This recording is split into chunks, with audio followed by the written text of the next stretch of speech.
about ready to sneeze. Anyways, was the only difficulty that he experienced was with HUD or Section 8? The last time I heard from him anyways, it was, you know, with getting housing, because he really didn't want to be, he wanted to be back in a house situation, because that's what they were used to, and just get back to work, which he was working, so Yeah, that was always a good thing. Yeah, I'm not too familiar with how easily it is for someone to get on HUD or Section 8. I've heard various stories over the years. Well, I don't really know too much about HUD, because, you know, I can't really get on it, but from what I've heard from other people, you know, they just go down to the HUD office and they tell them that, you know, they're having problems, they don't have a job, and, you know, and then they put them on a list, and, you know, when a person comes off or time runs out or however it works like that, then they just get bumped up, and then they can pick a house or an apartment where, you know, they will pay for it. Right. You know, they'll either pay all of it or they'll pay a certain percentage, and then they got, you know, the other person comes up with the difference, and then that just keeps on going. And that's almost like how Section 8 is, where I think Section 8, they pay all of it, and it's for bigger houses, bigger families. Right. So do you know of any other situations where it's been harder for a man to receive benefits than it is for a woman, besides HUD or Section 8? See, outside of,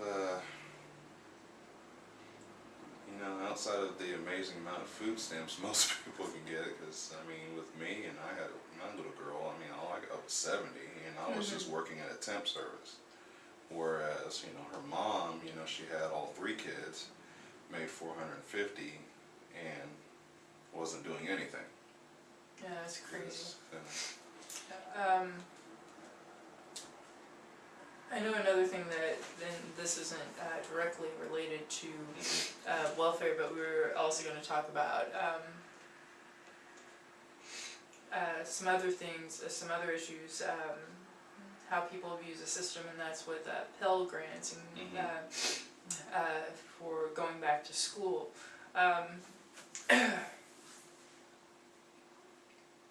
And generally speaking, if a person decides to go back to school and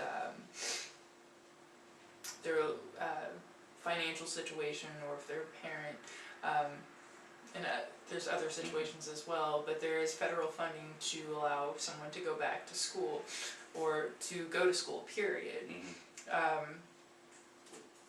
And there's been cases where people have abused that system as well, by going to class just a couple days and then they get the check, and once they get the check they quit going. Now we talked earlier and you said that there yeah, my child's mother actually did that. But karma kind of came back and bit her in the ass. They caught her for that. Yeah, biggest thing, people, is that if you do it, IRS will get you, because, you know, you don't go back to class, school will sit up there and straight up say, hey, no, they quit coming.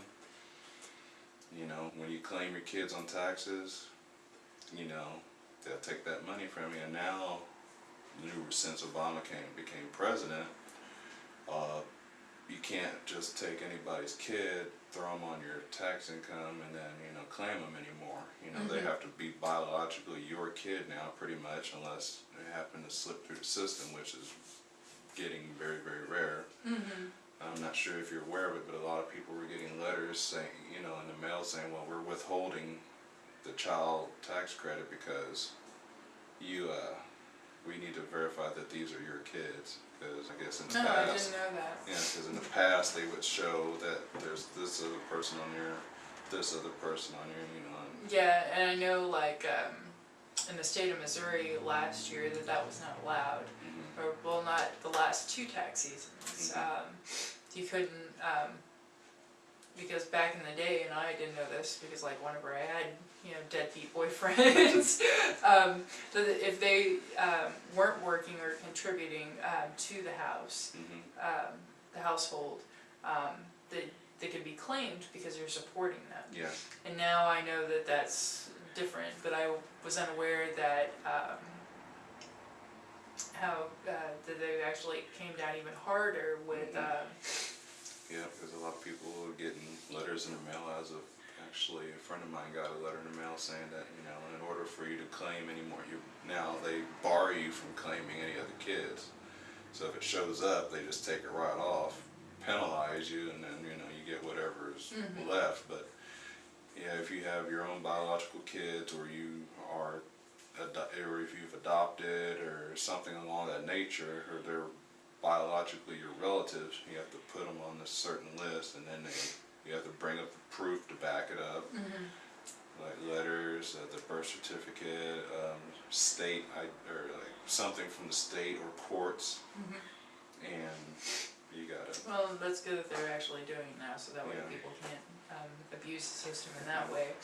I think it has something to do with the budget or deficit. Yeah, which is good, because maybe by doing something of that nature, we'll be able to actually start getting things back where they should be. I wanted to kind of talk about the benefits of being productive citizens and getting either a job or working for yourself, or just doing something to get off the system.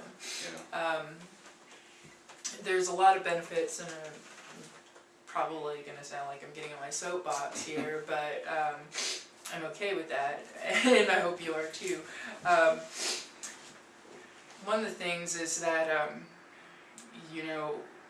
once someone goes back to work, it's creates a sense of well-being for that person. I know that myself, and whenever I was unemployed for quite some time and looking for work, it was almost a year there where I was actively looking for work, or it was over a year. And by the time I actually found a job, it was a great feeling, because I could get back on my feet and get myself into a better place. Yeah. Not only that, but like doing stuff like going out with your friends, or just going out, buying stuff, or whatever, and also, being around other people is a great feeling too. And I think that's, one way that it makes a person feel better about themselves. You're able to take care of yourself, and you have constant money rather than sitting there waiting until the first of the month, or not having anything at all. Yeah, exactly. And other benefits is like, there's now there's the way the system's set up is there's more classes available as far as like how to budget your money and manage your finances and things like that, to help improve you, to help improve your financial situation. And simple little things like, I wish that I would have known whenever I was younger, and because it would have helped me out a lot. Yeah.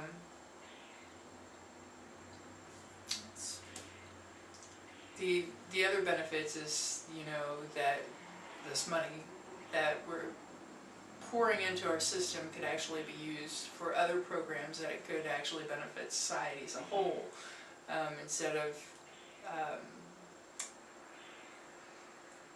paying people to indulge in their bad behaviors or addictions, such as alcohol, smoking, going clubbing, drugs, gambling. Yeah, that's a big one here. We should do a show on that sometime. Anyways, do you got